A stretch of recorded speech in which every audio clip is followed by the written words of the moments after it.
What's up everyone, Max Tech Toy Box here doing a video review of the Samsung Galaxy Watch Active 2. This is the non-LTE Bluetooth version, purchased for $299. This is the 44mm version for $299. You can get the 42mm version for $279. I'm sorry, I might have misspoken. This is the 44 for $299. The 42 sells for $279. So first things first, we'll talk about things I like, things that are in the middle, and then things that I dislike. So this is supposed to be a watch that is geared towards active people, people that like to work out. That's why it's called the Galaxy Watch Active. Of course, version 1 came out back in like around March, April, when the Galaxy S10 variant of phones were launched. So talking about the design, I think that Samsung really knocked this one out of the park in terms of a watch that really sort of competes with the minimalistic design of the Apple Watch Series 4.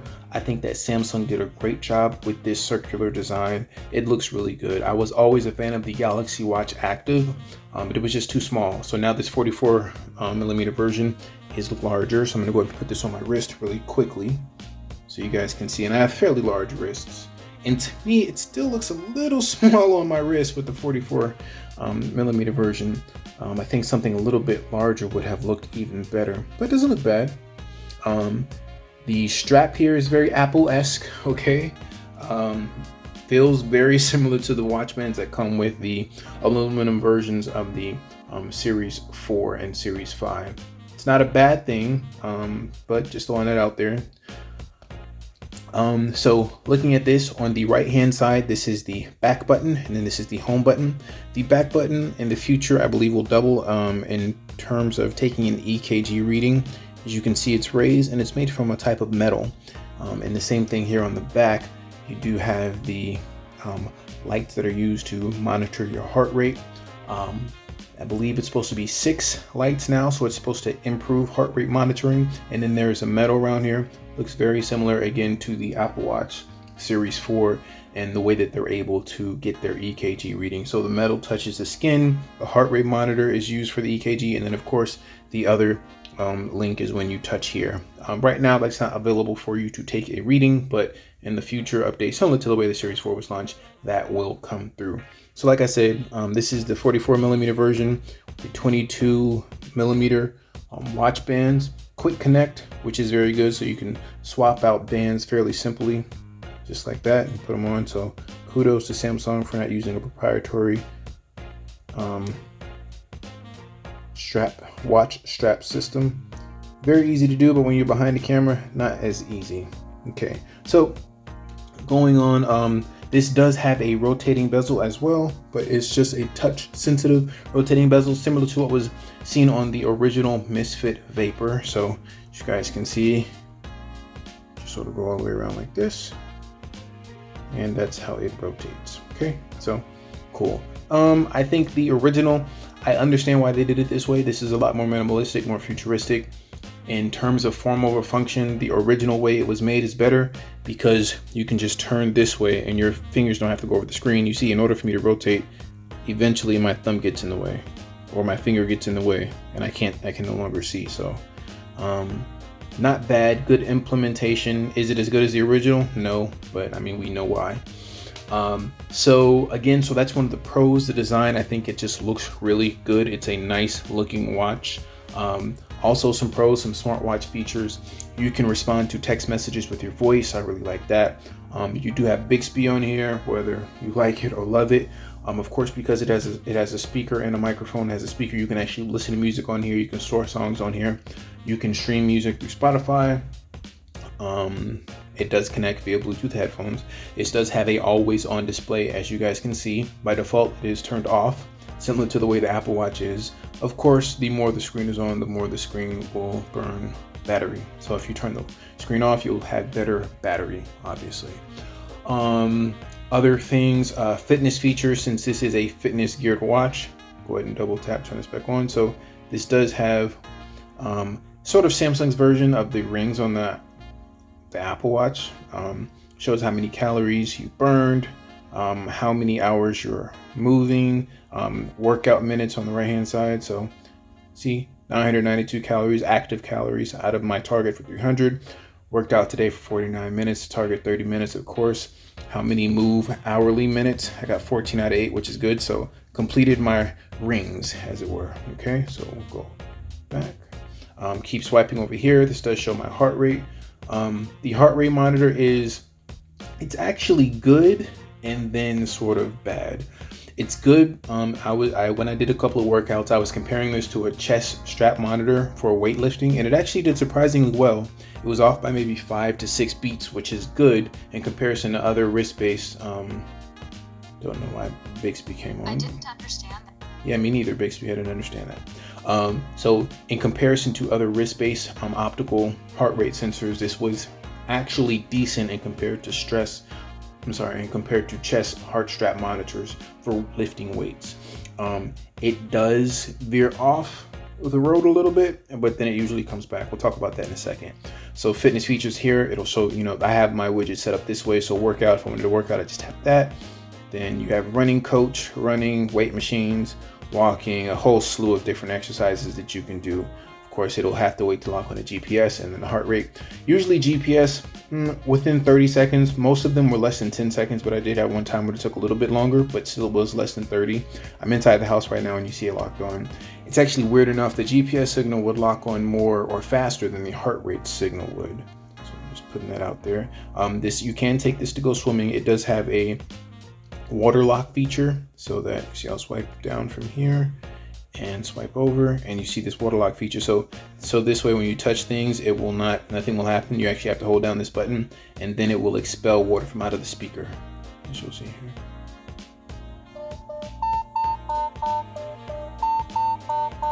So similar to what was, and then they show you here, shake the water out. Similar to what's on the Apple Watch and also on the original Galaxy Watch and the Galaxy Watch Active.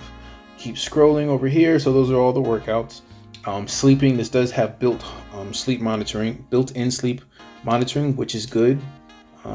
How I did wear this, and I compared this a lot to the Garmin Forerunner 645 that I had. It was fairly accurate. If you guys want to see a comparison between those two watches, just let me know and I might post a video. I don't want to do too much comparison between the two. Mainly more so because this is supposed to be an active watch and a smartwatch. So it's supposed to be a best of both worlds, pretty much. That's the way they're advertising it. I have some people that watch my review videos and they say that sometimes I'm too harsh on these smartwatches because I'm working out essentially too much and I'm treating them like they're fitness watches. Well, this is called the Galaxy Watch Active, and it's being marketed as something that's supposed to be good for fitness tracking. Again, that's the second time that happened. I have no idea. This does have the hot word detection on for Bixby, but I don't know why I didn't say anything that sounded like Bixby at all. So we'll go back. So if you guys want to see that video, I might post it. I'll talk more about the fitness features in a little bit. Let's have to stress, a lot of these watches are coming with this. It's supposed to be just little times for you to relax. It has a little gauge to let you know, or gauge to let you know how stressed you are. I'm not too stressed. And then it has like a little breathing cycle so you can cool down or decrease your stress. Just a little quick tab so you can start a workout if you wanted to. Just have weight machine and it'll automatically start going. I don't want to do that, so I'll close out of this one. Stop, finish, and then I'll just discard that because I'm not going to use it. And then just to show you guys, so if you had a workout, it would show you the time that you use it, how long it was, how many calories you burnt, duration again at the bottom, total duration you can discard. It would also show some heart rate tracking information on there as well. And if you ran, then it would also show that information. Keep strolling, calendar events, shows things on here. Here's my location, gives me weather updates, quick widgets sort of, so you can open up other apps, and then I can add a widget. So really quickly, I want to show you guys if I wanted to look at the workouts that I did today, what it would be like. So you tap that, steps, how many floors I climbed, workout minutes. Let's see, I think if I go there, it'll show you, my workouts for the week, this week, how many hours I worked out. I can go to view log. So it shows that running. I think if I tap it again, it'll give you a little bit more information. Yeah, so this is what it shows for the workout that I did this morning. And the GPS is actually relatively spot on. I compared this to the Garmin 645 music, and with my phone, the Samsung Galaxy S10. The phone is probably the most accurate of all three. I think for this particular one, this is 5.15.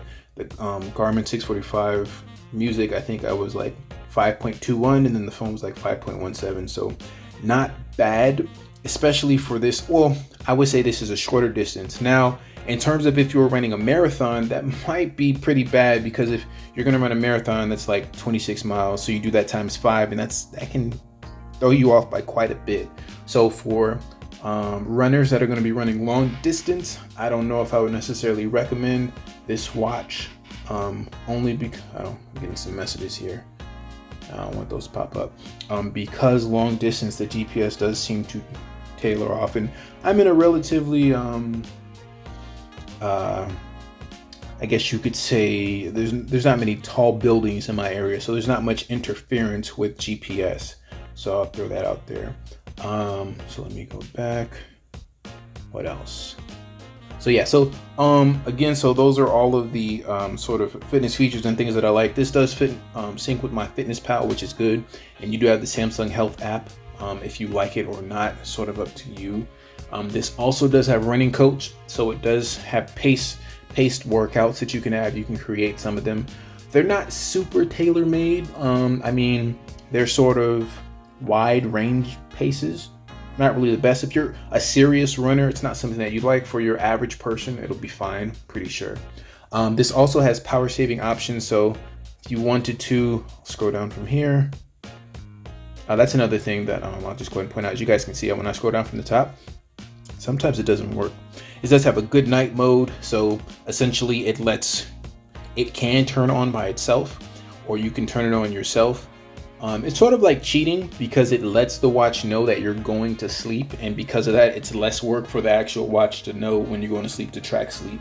You don't need it on, but what it does is it allows the phone to sort of go into a low power maintenance mode, so it's supposed to drop or use less battery. This is to turn on or turn off the always on display, increase the brightness there, turn it down. If you want to answer calls on the phone, go to more settings, movie time, so that you won't open the screen during the middle of the movie. Watch to turn on full brightness. Power saving modes here. I don't want to turn it on, but it changes everything to a grayscale. Essentially turns this to just a notification center, and it increases your battery a lot. Water lock mode, airplane mode, turn Wi-Fi on or automatic, GPS, headphones, power, and then these are more power saving modes. So standard right now, it expects my battery to last about 13 hours, power saving 1 day, and continues that way. So in my experience, I'm basically getting about a full day of battery, if I'm being honest with you guys.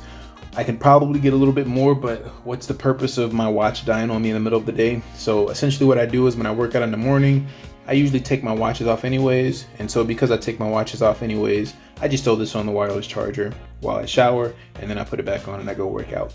Did that today, and as you guys can see, it's 6:55 p.m. And I'm at 34%. And I woke up today at, because this will show me, I slept last night 11:30 to 6:29. So it's been about 12 hours, and I did run 5.25 miles. So GPS was on, and I have had the always on screen on. So if I'm planning on wearing this to bed tonight, I will throw it on the charger, because it's gonna die on me sometime tomorrow. And of course, if you do have a Samsung watch, then you can charge this from the back of the phone, right? Okay. I will say, in terms of cheap power wireless charging, for whatever reason, it's a little spotty. For the official Samsung ones, it works great, but for other chargers, you have to put it on perfectly.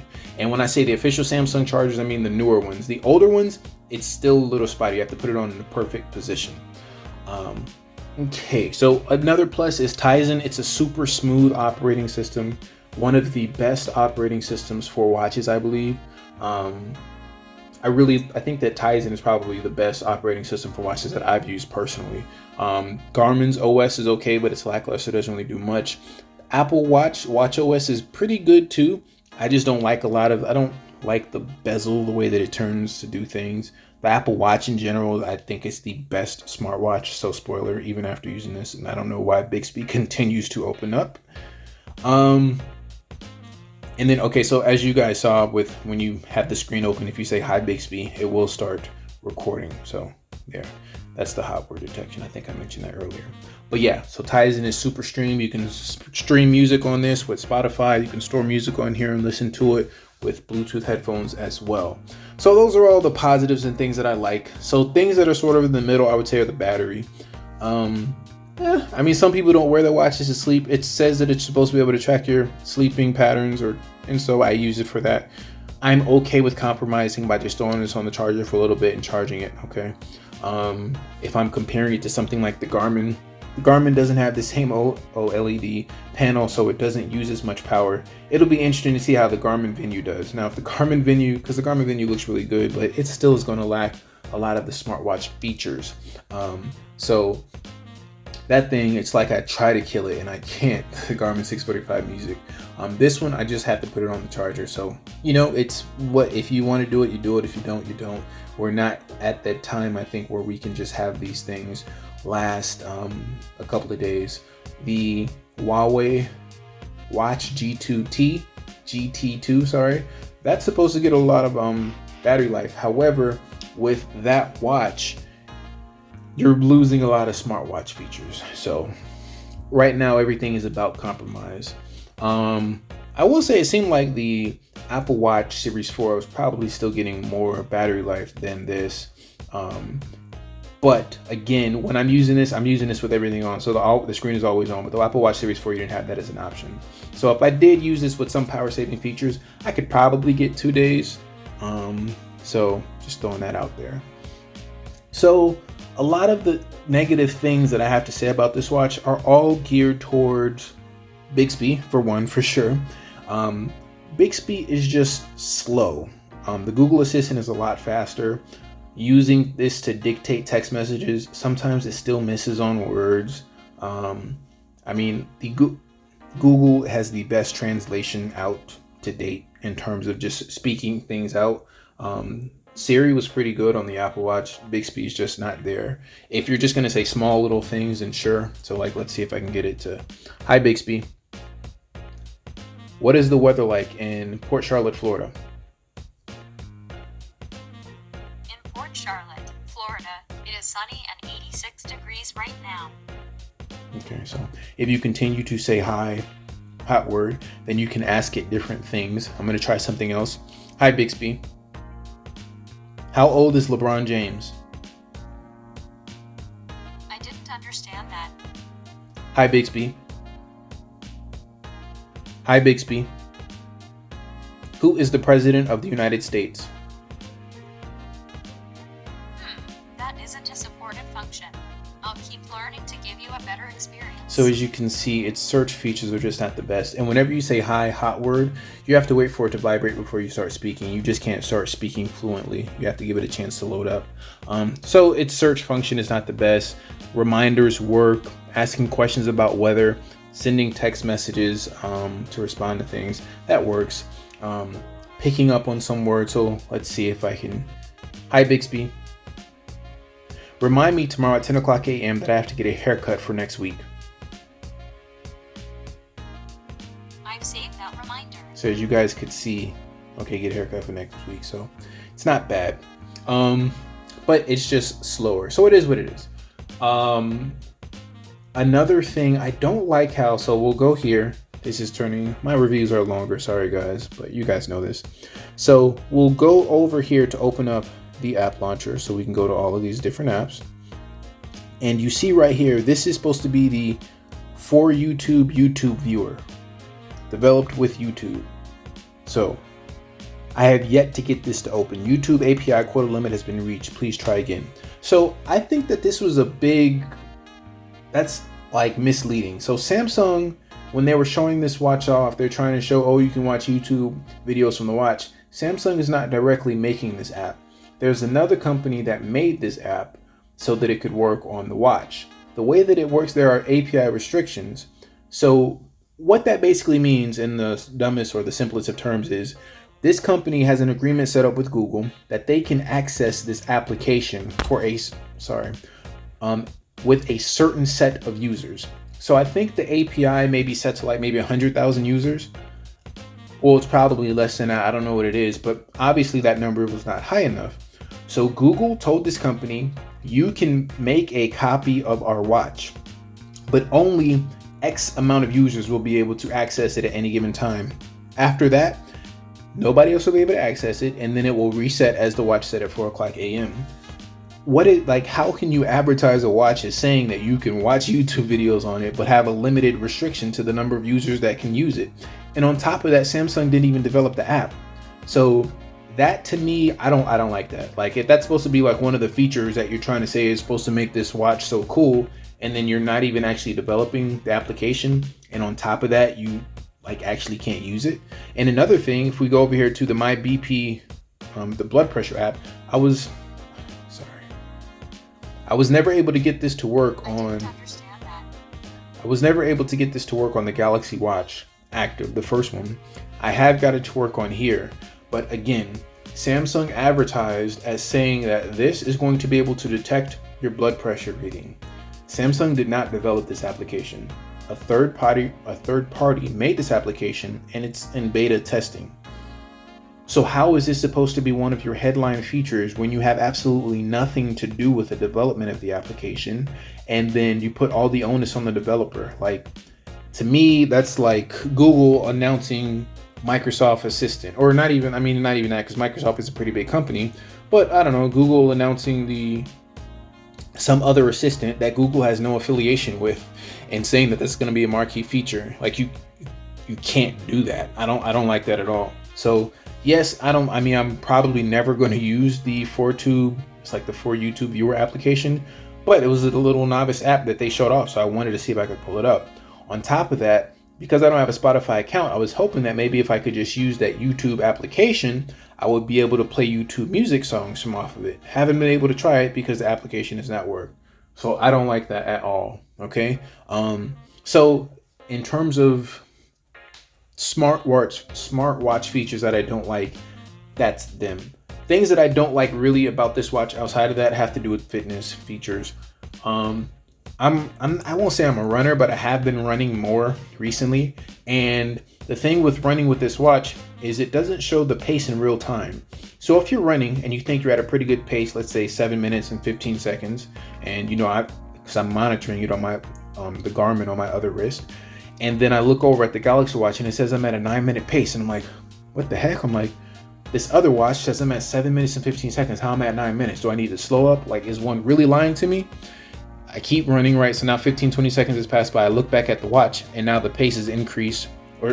So now I'm running at 8:15, 8:08, 7:45. So it's slowly going down. So what I'm saying when I'm running is I'm running obviously with this on my wrist, and then I'm picking it up and looking at it this way. And then even though the screen is always on, the actual pace is not updated. So once you tilt and raise the wrist, that lets the watch know you're looking at it. So now it wants to update the pace that you're running at. So that's a little aggravating, because if I didn't have another watch that I was running with and I was only running with this one, and I saw that it said I was running at a 9-minute pace, I would be speeding up because I would think I'm running way too slow. And then in reality, I'm actually running a lot faster. So I don't like that. Also, the running coach metrics. If I never used the Garmin slew of watches, or a couple of watches that they have, I probably wouldn't even be lamenting on this. But the running coach, in terms of, when I'm comparing it to other devices, is really lackluster. Like, I can actually set paces that I want to train at on the Garmin. On this, it's like a range, and because the pace is not updated in real time, that's a little like, how am I supposed to run at a designated pace on a watch if the pace is not being updated in real time?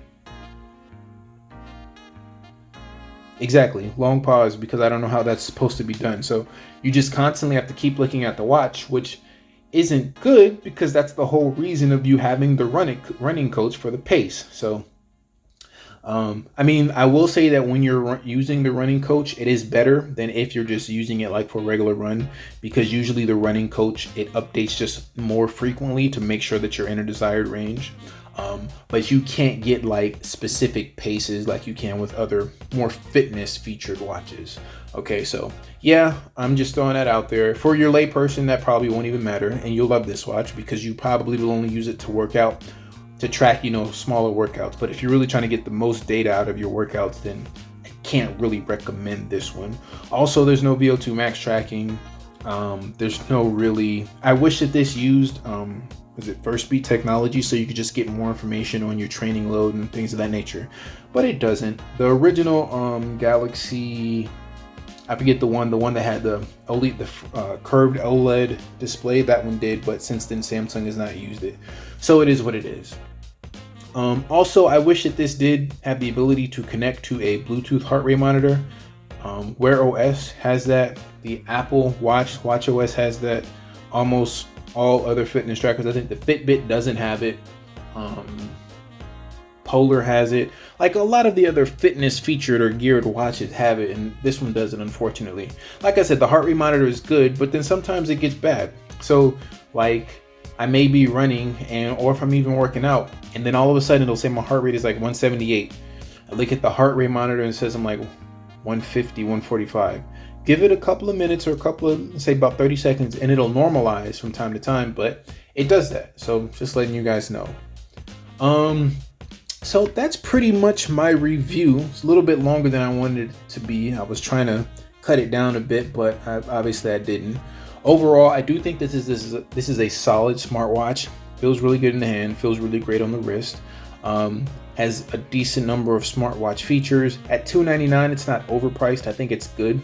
The LTE version, I think, is maybe $100 more, a little bit more expensive, and it's not aluminum but stainless steel. Long term, this aluminum is probably going to scratch because, you know, the stainless steel is just harder. This is a softer metal. I would recommend getting some sort of tempered glass or screen protector on this for sure. Nice design, decent smartwatch features, also decent fitness features, but just not the best if you're really trying to get the most information out of this as possible. It's not going to give it to you, unfortunately, which is, I mean, it's not a bad thing. Like I said, for the masses, this is probably a great watch. The only reason, and Android users are probably going to hate me, but I am an Android user, and I'm going to say this. I have not met a smartwatch that is better than the Apple Watch. The Apple Watch does any and everything that you need it to do. It has great fitness features, and it has great smartwatch features. It's the best of both worlds. So I was hoping that Samsung would have that with this. Not quite. Now, I will say, before you guys, start, well, the Apple Watch doesn't have first beat technology. No, it doesn't. I agree. But I like the fact that I can connect the heart rate monitor to the Apple Watch with this one. So then at least if I need to pull more data, I can get a little bit more information. And that way I know for sure it's 100% accurate. Whenever you're using these optically based heart rate sensors on your wrist, you're never 100% sure that these things are super accurate. So it is what it is. Also, I don't like the fact that, like these headlining features that Samsung basically announced with this watch are not really from Samsung, and they don't really work out the gate. That's very unfortunate, but still a solid watch. I would definitely recommend this. If you have a Samsung device, I could recommend this easily without batting an eye. It's for $200, you can get the 42 millimeter for $279, $300. It's not a bad smartwatch, and it's going to do mostly any and everything that you need it to do. So this is Max Tech Toy Box signing off. Hope you guys enjoyed the video review. Like, comment, subscribe. Let me know if there's any other questions that you guys have. I am actually going to get the My Boy TicWatch Pro. I've been holding out on that one because sort of was on the fence, but I'm going to go ahead and get it and do a review and let you guys know how I feel about it. So again, if you guys have any questions, please let me know in the comment section below, and I'll see you guys in the next video. Peace.